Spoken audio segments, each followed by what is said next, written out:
Épouse une personne que tu sais que tu es capable de pardonner. Une personne que tu connais intimement et profondément. N'épouse pas n'importe quelle personne qui vient, qui te fait des blablas, qui retourne ton cerveau et ton être intérieur. Non, c'est pas ça. Ça, c'est c'est du blabla. Épouse une personne dont tu connais les défauts.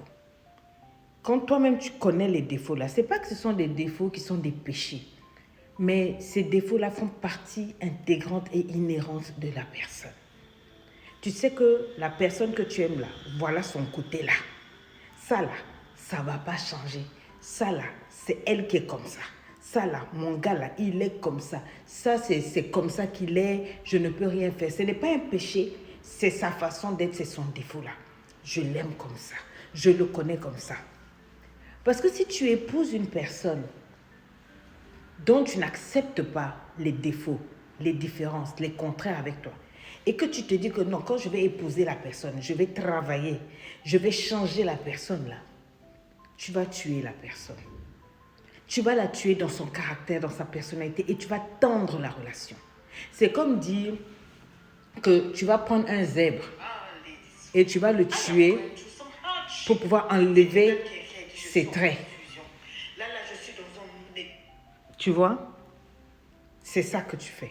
Donc, quand tu veux épouser quelqu'un, regarde la personne correctement, recto verso, spirituellement, financièrement, sa gestion, ses défauts. C'est une personne bavarde, c'est une personne... Tout ça là, tu t'assois, tu analyses, tu examines tout.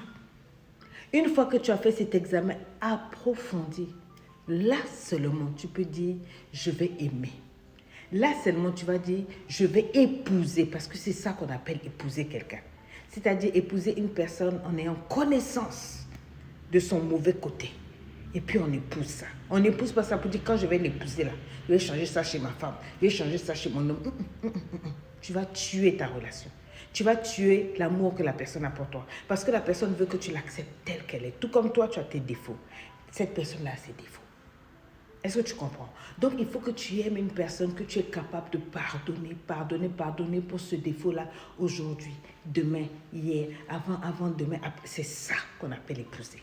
C'est ça qu'on appelle aimer. Tu vas épouser les défauts-là. Ça, là.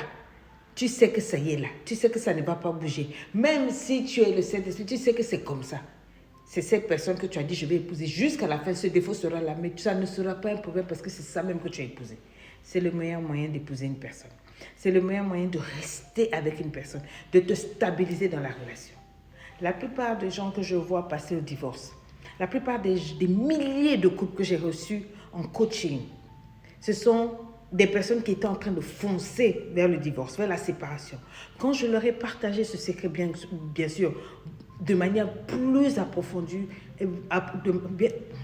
lorsque j'ai partagé ce secret-là, de manière bien plus approfondie, en profondeur, qu'on a travaillé certaines choses,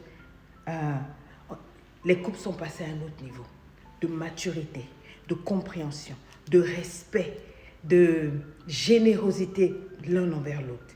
Et ces couples-là sont encore ensemble.